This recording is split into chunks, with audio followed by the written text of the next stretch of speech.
Let's be real, the number one reason iGaming operators fail in North America isn't the tech, it's not the marketing, it's the law. And in this episode, I am going to break down the US and Canadian regulatory frameworks, the rules, the loopholes, the landmines, so you don't burn millions before even launching. Stick around because by the end, you will know exactly which states and provinces are wide open and which ones will eat you alive. By the way, if you are new here, welcome to my series How to Enter North America as an iGaming operator. I am Snehal Bhatt, an iGaming consultant, and I help operators and startups navigate the maze of launching and scaling in this industry. In episode 1, we broke down the basics, what iGaming actually is, how it is different from traditional casinos, and the 4 big trends shaping North America right now. If you haven't watched that yet, I strongly recommend you check it out because today's episode builds right on top of that foundation. But don't worry, you can watch this first and then circle back as well. Part 1, USA, Federal versus State Laws. PASPA repeal in 2018. Quick history lessons. For decades, sports betting was basically banned across America thanks to a law called PASPA.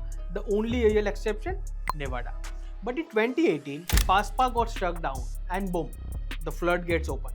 Since then, 38 states plus DC and Puerto Rico have legalized sports betting in some form and about 32 now offer mobile betting. This one ruling literally created a multi-billion dollar industry almost overnight. And wait till you see which states are still fighting over who controls that money. It's wild. Now, state by state regulation model. Here is the catch. In the US, every state writes its own rules. New Jersey, super open. Multiple operators regulated by NJDG. Colorado and Connecticut, they mix state regulators with tribal partnership. Florida, only the Seminole tribe controls online and retail betting, exclusive. So it's a patchwork system. Every state's equal to new playbook. And in 2025, bills are still flying around. Take an example of Missouri, is debating legalization. Meanwhile, there is also a proposed federal bill called the Safe Bet Act that's making news. If passed, it could reshape advertising rules, restrict college betting, and even govern how AI is used. But it's still just a proposal, and it's sparking big debates about state versus federal control. Oh, and sweepstakes casinos.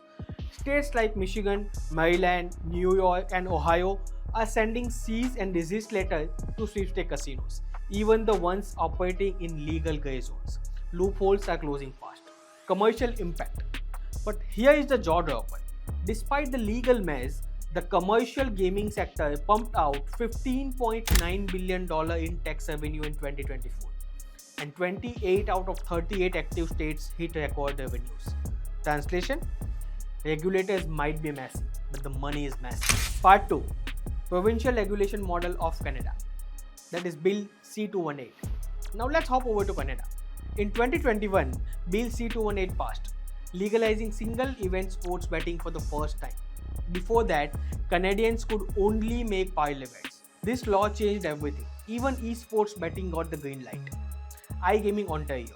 Ontario was the first province to run with it. They created iGaming Ontario in 2021 and in April 2022, they opened the market. In 2025, IGO has grown into a semi-independent authority under AGCO, operating with its own mandate and compliance framework. Today, they oversee more than 5,000 certified games and enforce some of the strictest compliance standards in North America. If your application is solid, you can get licensed faster than almost anywhere else.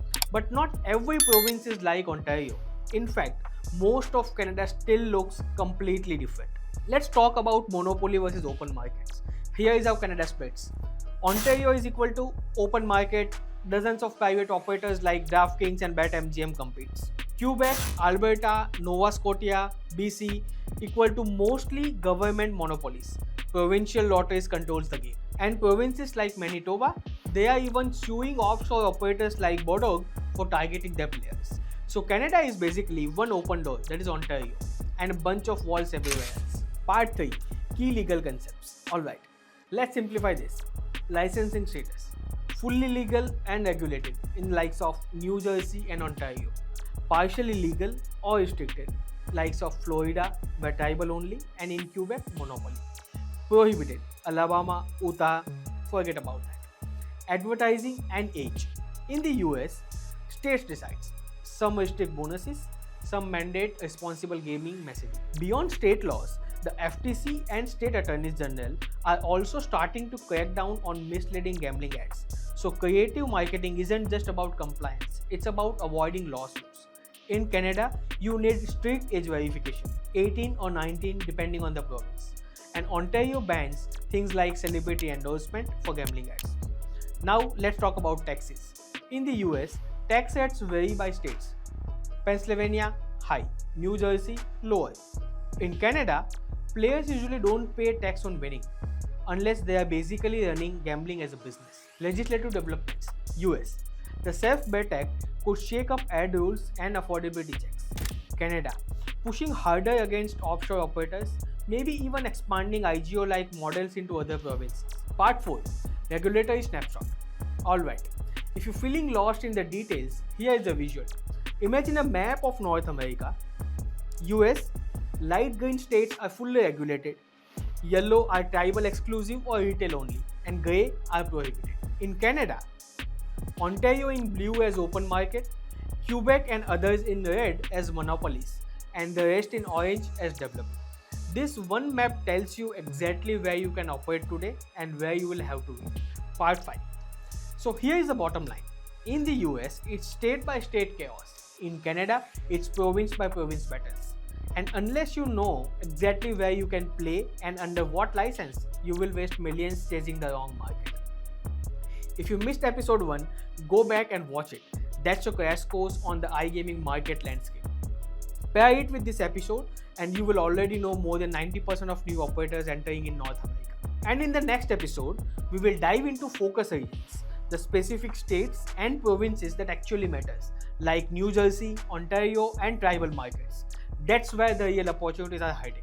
So hit subscribe and let's keep building your iGaming playbook.